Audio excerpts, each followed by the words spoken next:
Hello, welcome back to my channel, Ramir Boulder. Don't forget to like and subscribe to my YouTube channel, Ramir Boulder, for latest update and exciting content. Here we go. Ito na po.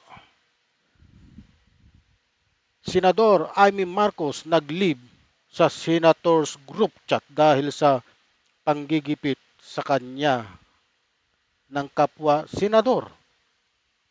Sino kaya ang kapwa senador na nanggigipit kay Amy Marcos? Pakinggan po natin ang balita. Nag-leave si Senator Amy Marcos sa group chat ng mga miyembro ng mataas na kapulungan ng Kongreso.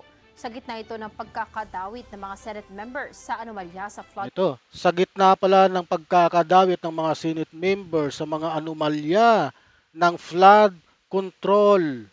Kasi lahat po sila, ayon po kay Ping Lacson, ay hindi naman po lahat, mostly, ah, ang mga senador ng 19th Congress ay may insertion.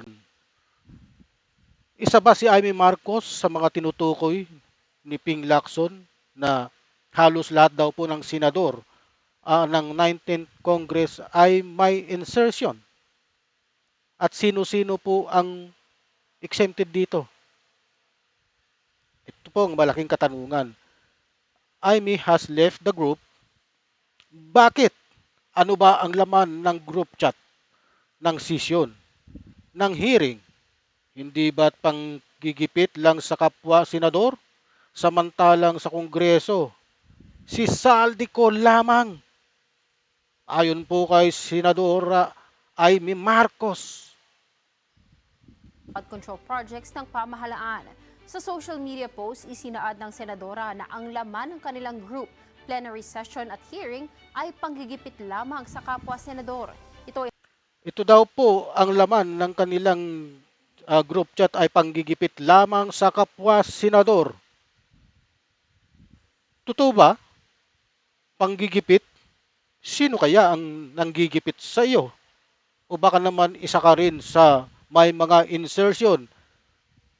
Madam Amy Marcos, isa ka ba sa mga senador na may insertion nung 19th Congress na ay nung 2025 budget? Habang sa kamaraan niya, tanging si dating ako Bicol Party List Representative Zan. Ito, noon, kapag may sakuna o dilubyo, lahat ng senador sa tulong ng pamumuno nito ay nagkukumahog, manawagan ng pagkakaisa, nagpapaikot ng ambagan. Ito po, ayon po kay Senadora Marcos. Hindi ko lang ang nasangkot.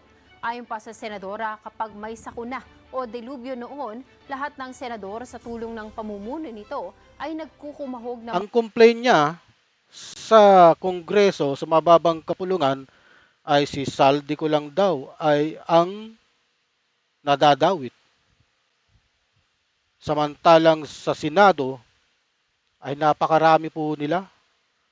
Nadawit si Chis, si Joel Villanueva, si Jinggoy Estrada.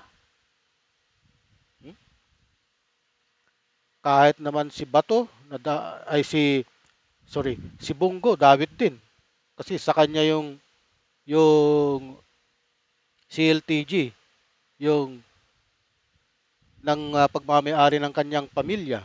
Ah, Christopher Christopher Bongo Tisorogo. Yata yun. Christopher Tisorogo. manawagan ng pagkakaisa at nagpapaikot ng ambagan. Ngunit ngayon anya, siraan ang inaatupag Ngayon, ito na ang inaatupag, siraan ng mas malala pa sa lindol.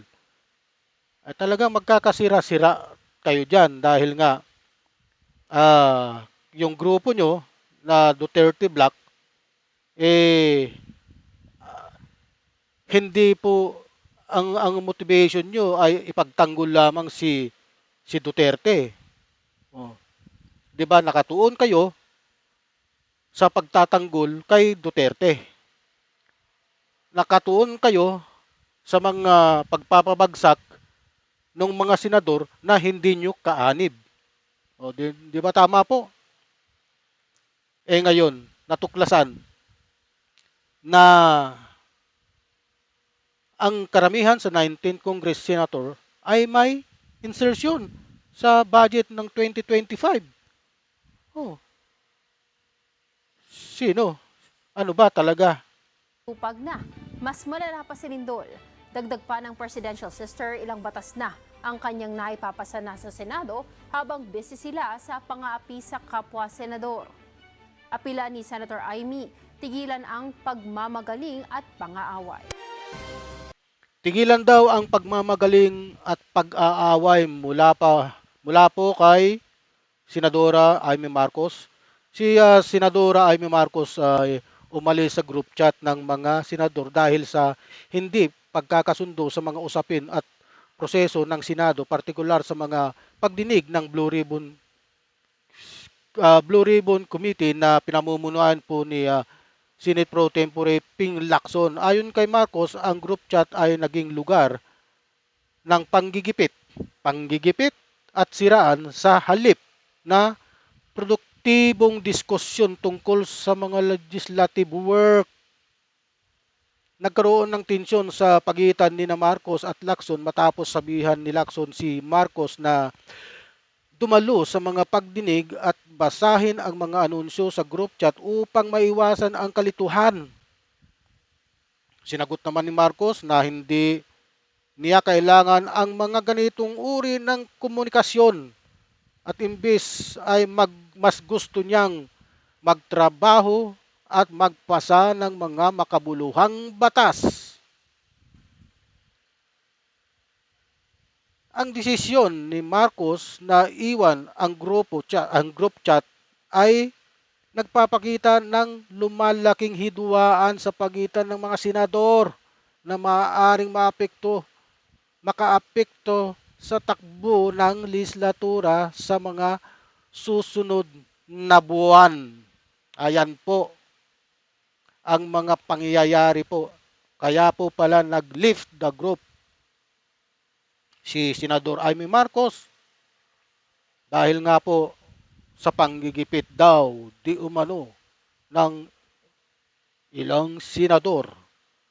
Okay, hanggang dyan na lamang po. Ano po ang inyong opinion?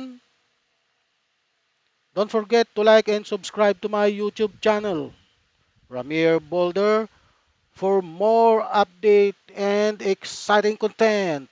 Thank you, thank you, thank you.